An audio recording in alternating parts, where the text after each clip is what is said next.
காவியாவும் தீபக்கும் கூடிய சீக்கிரம் சேரணும் அப்படின்னு யாரெல்லாம் நினைக்கிறீங்களோ இந்த வீடியோக்கு ஒரு லைக்கை போடுங்க. தீபக்கோட அம்மா வசந்தா எல்லார் முன்னாடியும் காவியாவை அசிங்கப்படுத்திட்டு போனதுக்கு அப்புறம் காவியா ரொம்பவே மனசுடைஞ்சு போயிடுறாங்க.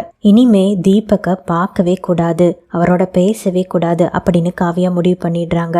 ஆனா அது தீபக்கு ரொம்பவே கஷ்டமாயிடுது. காவியா அவங்க பாட்டி கடையில இருக்கும்போது தீபக் அங்க வராரு. காவியா ப்ளீஸ் காவியா என்னோட பேசு, எங்க அம்மா பண்ண தப்புக்காக எனக்கு தண்டனை கொடுக்காத காவியா, நான் எல்லாத்தையும் சரி பண்ணிடுறேன் அப்படின்னு தீபக் எவ்வளோதான் சொன்னாலும் காவியா அதை ஏத்துக்கிறதாவே இல்லை. தீபக் போதும், தயவு செஞ்சு இனி என் பின்னாடி வராதீங்க, என் கூட பேசவும் முயற்சி பண்ணாதீங்க, மாறி மாறி எல்லாரும் என்னை எவ்வளோதான் அசிங்கப்படுத்துவீங்க, என்னை எவ்வளோதான் கஷ்டப்படுத்துவீங்க, என்னால் இதுக்கு மேலே முடியல தீபக், தயவு செஞ்சு என்னை விட்டுடுங்க அப்படின்னு காவியா கெஞ்சி கேட்கறத பார்த்ததும் தீபக்கு என்ன பண்றதுனே புரியல. காவியாவோட மனசை கஷ்டப்படுத்துற மாதிரி நடந்துக்க வேண்டாம் அப்படின்னு தீபக்கும் அவங்க பாட்டி கடையிலேருந்து கிளம்பி போயிடுறாரு. நேரா தீபக் அவரோட வீட்டுக்கு போறாரு. கோவமா தீபக் வரதை பார்த்துட்டு வசந்தாக்கு ஒண்ணுமே புரியல.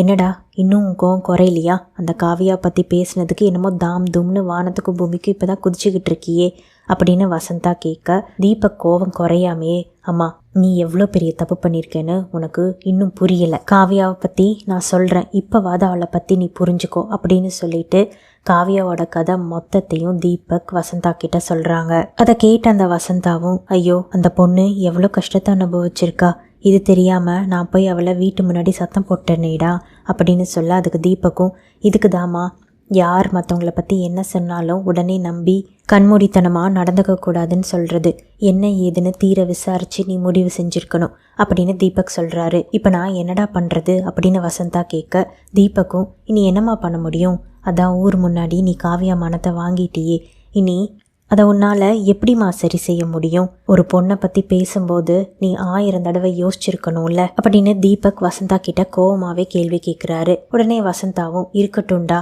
ஆனால் இந்த ஊரில் கஷ்டப்படுறவங்க எவ்வளவோ பேர் இருக்காங்க, எல்லாத்துக்கும் நீயே ஓடி ஓடி போய் உதவி செஞ்சுக்கிட்டு இருப்பியா, உன்னோட வாழ்க்கையை நீ பார்க்க வேண்டாமா அப்படின்னு வசந்தா கேட்குறாங்க. அதுக்கு தீபக்கும் அம்மா நான் காவியாவை தான் முதல்ல விரும்பினேன், ஆனால் அவள் என்கிட்ட என்ன சொன்னா தெரியுமா, எனக்கு இப்போதைக்கு கல்யாணத்துலலாம் விருப்பம் இல்லை, எனக்கு படிக்கணும், படித்து பெரிய ஆள் ஆகணும் அப்படின்னு சொன்னான், அதனால தான் அவளை தொல்லை பண்ணுறது சரியில்லைன்னு நானும் விட்டுட்டேன், ஆனால் அவன் மேலே இருக்கிற காதல் என்றைக்குமே போகாதுமா, நான் அதை கடந்து வந்துட்டேன்னு தான் நினச்சேன், ஆனால் நடக்கிறத பார்த்தா எனக்கு அப்படி தோணலை, அவள் இன்னும் என் மனசில் தாமா இருக்கா அப்படின்னு தீபக் சொல்ல வசந்தாக்கு தூக்கி வாரி போடுது. என்னடா தீபக் சொல்கிற, அந்த பொண்ணுக்கு ஏதோ உதவி செஞ்ச அப்படின்னு மட்டும்தான் நான் நினச்சிட்டு இருக்கேன், ஆனால் நீ என்னடானா அந்த பொண்ணை காதலிக்கிறேன்னு சொல்கிற, அப்போ தாரா அப்படின்னு வசந்தா கேட்க அதுக்கு தீபக்கும் அம்மா நான் தாரா மேலே தான் பிரியமாக இருந்தேன், ஆனால் என்னை சுற்றி இருக்கிற நீங்கள் எல்லாரும் என்னை காவியா பக்கமாக நகர்த்திட்டு இருக்கீங்க அப்படின்னு தீபக் கோவம் குறையாமையே சொல்கிறாரு. இந்த எல்லா பிரச்சனைக்கும் காரணம் உத்தமனும் அவனோட அக்கா அந்த சத்யாவும் தான், அவங்கள இப்போ என்ன பண்ணுறேன்னு பாரு அப்படின்னு தீபக் கோவமாக கிளம்புறாரு. வசந்தாக்கும் ஒன்றுமே புரியல.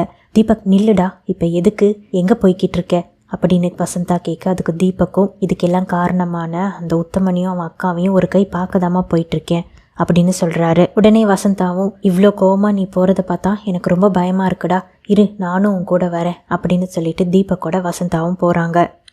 தீபக் உத்தமன் வீட்டுக்கு முன்னாடி போய் வண்டியை நிறுத்துறாரு. வண்டியிலேருந்து இறங்கின வசந்தா தீபக்கை பார்த்து டேய் இப்போவும் ஒன்றும் கெட்டு போடலடா, வா திருப்பி நம்ம வீட்டுக்கே போயிடுவோம், எதுக்குடா தேவையில்லாத பிரச்சனை அப்படின்னு சொல்ல தீபக் வசந்தாவோட பேச்சை கேட்கறதாவே இல்லை. என்ன தைரியம் இருந்தா அந்த சத்யா உங்ககிட்ட வந்து இல்லாததும் பொல்லாததையும் சொல்லியிருப்பா, அந்த பொம்பளை ரொம்ப மோசமானவமா, அவங்களுக்கெல்லாம் கொடுக்க வேண்டிய நேரத்தில் கொடுத்துடணும், இல்லைனா நம்மளோட வாழ்க்கையவே மொத்தமாக அழிச்சிடுவாங்க அப்படின்னு சொல்லிட்டு தீபக் கோவத்தோட உத்தமனோட வீட்டுக்குள்ள நுழையிறாரு. பின்னாடியே வசந்தாவும் தீபக் சொல்றத கேளுடா, பிரச்சனை வேண்டாண்டா அப்படின்னு சொல்லிட்டே ஓடுறாங்க. வீட்டுக்குள்ள தீபக் கோவமா வர்றதை பார்த்து சத்யாவும் அவங்க ஹஸ்பண்டும் ஷாக் ஆயிடுறாங்க. தீபக்கை பார்த்த சத்யா ஏய் நீ என்னடா திறந்த வீட்டுக்குள்ள ஏதோ வந்த மாதிரி நீ பாட்டுக்கு எங்க வீட்டுக்குள்ள வந்துகிட்டு இருக்க அப்படின்னு சத்யா கோவத்தோட கேட்க அதுக்கு தீபக்கும் நீ மட்டும் எங்க வீட்டுக்கு யார் கூப்பிட்டுமா வந்த, நீயா தானே வந்த அப்படின்னு கோவமா கேட்குறாரு. உடனே சத்யாவும் மரியாதையா எங்க வீட்டை விட்டு வெளியே போயிடு அப்படின்னு சொல்றாங்க. ஆனால் தீபக் கேட்குறதாவே இல்லை. உனக்கு எவ்வளோ தைரியம் இருந்தா காவியாவை பற்றி அவ்வளோ மோசமாக வந்து எங்கள் அம்மா கிட்ட நீ சொல்லியிருந்திருப்ப, நீயும் உன் தம்பியும் சரியான ஃப்ராடுங்க, உன் தம்பி என் தங்கச்சிக்கிட்டேயே தப்பாக நடந்துக்க பார்த்தான், அந்த அளவு கேவலமான ஒருத்தன், அவனுக்கு காவியாவை கல்யாணம் பண்ணி கொடுக்கணும் அப்படிங்கிற ஒரே காரணத்துக்காக ஒன்றுமே பண்ணாத காவியா மேலே இவ்வளோ பெரிய பழியை நீ சுமத்திட்டல அப்படின்னு தீபக் கோவமாக கேட்க அதுக்கு சத்யா உள்ளுக்குள்ளே பயந்துடுறாங்க.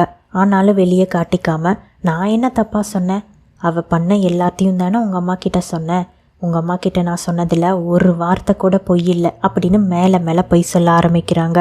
தீபக்கு கோபம் பயங்கரமாயிடுது.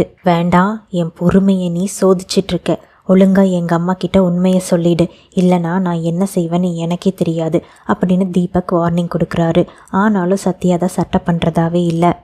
நான் உண்மையை தான் சொன்னேன், நான் சொன்னதில் ஒரு வார்த்தை கூட பொய் இல்லை அப்படின்னு சத்யா மறுபடியும் சொல்லிக்கிட்டே இருக்காங்க. தீபக் பொறுமை இழந்துடுறாரு. சத்யாவை ஓங்கி ஒரு அறை வச்சிடுறாரு. இதை பார்த்த வசந்தா உறைஞ்சு போயிடுறாங்க. சத்யாவோட ஹஸ்பண்ட், ஏய் என்னப்பா நீ எங்கள் வீட்டுக்குள்ளேயே வந்து இப்படி அராஜகம் பண்ணிக்கிட்டு இருக்க, ஒழுங்கா இங்கிருந்து வெளியே போ அப்படின்னு கத்த ஆரம்பிக்கிறாரு. இங்கே அந்த உத்தமன் இருந்திருந்தா இந்த அறை அவனுக்கு தான் விழுந்திருக்கும். இனிமேலாவது அவனோட சேர்ந்து கூட்டு சதி பண்ணுறதை நிறுத்திட்டு ஒழுங்கான வேலை ஏதாவது இருந்தா போய் பாருங்க அப்படின்னு ரொம்பவே கோவமா தீபக் சொல்லிடுறாரு. வசந்தா தீபக்கை பிடிச்சி வெளியே இழுத்துட்டு வர்றாங்க. தீபக் இப்படி நடந்துக்கிறத பார்க்கவே வசந்தாக்கு ரொம்ப பயமாக இருக்குது. தீபக் கொஞ்சமாவது அமைதியாக இருக்க பாரு, கோவம் உன் கண்ணை மறைச்சிக்கிட்டு இருக்கு. அந்த அம்மா சத்யா எவ்வளோ தப்பு வேணாலும் பண்ணியிருக்கட்டும், ஆனால் ஒரு பொண்ணுன்னு கூட பார்க்காம அவங்கள எப்படி தீபக் நீ அடிக்கலாம் அப்படின்னு வசந்தா கேட்குறாங்க. அதுக்கு தீபக்கும், மா அவங்களுக்கெல்லாம் பொண்ணாக இருக்கவே எந்த தகுதியும் கிடையாது, அந்த அளவுக்கு மோசமானம்மா அவங்க அப்படின்னு சொல்கிறாரு. அவ்வளோ மோசமானவங்க கூட நமக்கு எதுக்கு தீபக் பிரச்சனை, நீ முதல்ல வண்டி எடு, நம்ம வீட்டுக்கு கிளம்பலாம் அப்படின்னு தீபக்கை வசந்தா வீட்டுக்கு இழுத்துட்டு போகிறாங்க. தீபக் கிளம்புன உடனேயே சத்யா உத்தமனுக்கு கால் பண்ணுறாங்க. கால் அட்டன் பண்ண உத்தமன் எனக்கா அப்படின்னு கேட்க அதுக்கு சத்யாவும், டேய் நீ இல்லாத நேரத்தில் அந்த தீபக் வந்து என்ன செஞ்சான் தெரியுமா அப்படின்னு கேட்குறாங்க. அதுக்கு உத்தமனும், அவன் எதுக்கு நம்ம வீட்டுக்குள்ளே வந்தான் அப்படின்னு கேட்க அதுக்கு சத்யாவும், அவன் வீட்டுக்குள்ளே வந்தது மட்டும் இல்லைடா, என்னை அடிச்சிட்டும் வேற போயிட்டான்டா அப்படின்னு சொல்ல உத்தமனுக்கு கோபம் பயங்கரமாக வருது. என்னக்கா சொல்கிற, உண்மையிலே கை வச்சிட்டானா, அவனை என்ன பண்ணுறன்னு பாரு அப்படின்னு சொல்லிட்டு உத்தமன் ரொம்ப கோவமாக ஃபோனை வச்சிடுறாரு. வீட்டுக்கு வந்த தீபக் காவியாவுக்கு ஃபோன் பண்ணி பார்க்குறாரு. ஆனால் காவியா ஃபோனை எடுக்கவே இல்லை. என்ன பண்ணுறதுன்னு யோசிச்சுட்டு சரி நம்ம ராணி கால் பண்ணுவோம் அப்படின்னு சொல்லிட்டு ராணி கால் பண்ணுறாரு. கால் அட்டன் பண்ண ராணி, என்ன தீபக் சொல்லுங்க அப்படின்னு சொல்ல உடனே தீபக்கும், ராணி நான் உத்தமன் வீட்டுக்கு போய் உத்தமனோட அக்காவை ஒரு அறை விட்டுட்டு வந்துட்டேன் ராணி, என்ன தைரியம் இருந்தால் அவங்க நம்ம காவியாவை பற்றி இப்படி பேசுவாங்க, அதான் ஒரு அறை வச்சுட்டு வந்தேன் அப்படின்னு தீபக் சொல்ல ராணி ஆடி போயிடுறாங்க. என்ன தீபக், அவங்க ஏற்கனவே எக்கச்சக்க பிரச்சனை பண்ணுவாங்க, இதில் அவங்க வீட்டுக்கு போய் அவங்கள அடிச்சுட்டு வேற வந்திருக்கீங்களே அப்படின்னு ராணி கேட்க அதுக்கு தீபக்கும், பின்ன என்ன ராணி, அவங்க ரொம்ப ஓவராக போய்கிட்டு இருக்காங்க, சரி அதெல்லாம் இருக்கட்டும், இந்த விஷயத்த காவியா கிட்ட சொல்லிட்டு அவளை என்கிட்ட பேச சொல்கிறியா அப்படின்னு கேட்குறாரு. ராணியும் சரி நான் முயற்சி செஞ்சு பார்க்குறேன் அப்படின்னு ஃபோனை கட் பண்ணிவிட்டு அடுத்ததாக காவியாவுக்கு கால் பண்ணுறாங்க. காவியா கிட்ட விஷயத்த சொல்லிட்டு, உன்னால் தீபக் கூட பேச முடியுமா காவியா அப்படின்னு கேட்குறாங்க. அடுத்து காவியா என்ன பண்ண போகிறாங்க அப்படிங்கிறத பொறுத்து தான் பார்க்கணும்.